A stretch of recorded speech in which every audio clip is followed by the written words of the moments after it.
This is something from Ken.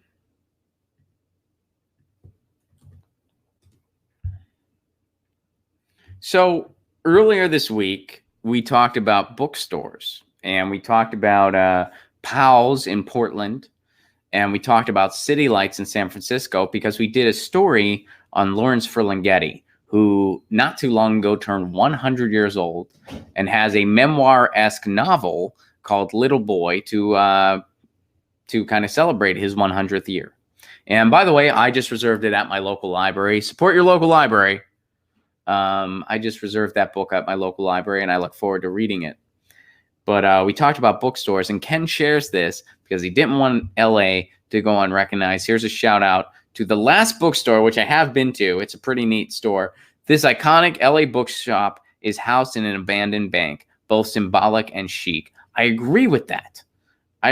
How poetic and powerful is that? You know what I want to see someday in the world? I want to see, or in this country at the very least, I want to see public banks replace all the big banks. Why, Ron? Well, first of all, big banks are corrupt. Big banks invest in terrible things. Big banks profit off of you. And they are just corrupt entities through and through.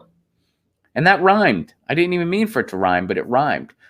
Public banks, on the other hand, are community focused, and they invest in the community. They invest in the public. So all those fees that people pay each year to Wells Fargo or to these other banks, those fees and that money could be going back into a community. It could be going into making the roads better. It could be going into public investments.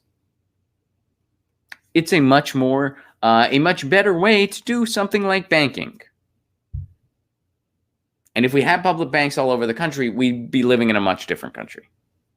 That's why there was a big movement to try to get it here in California. But man, I would love to live in a country where public banks replace all the big banks, and all those big banks that are no longer there are funded bookstores, are government-funded bookstores. Man, wouldn't that be amazing? Wouldn't that be so cool? Anyway, you can call me a dreamer, but I'm not the only one. So let's learn more about the last bookstore.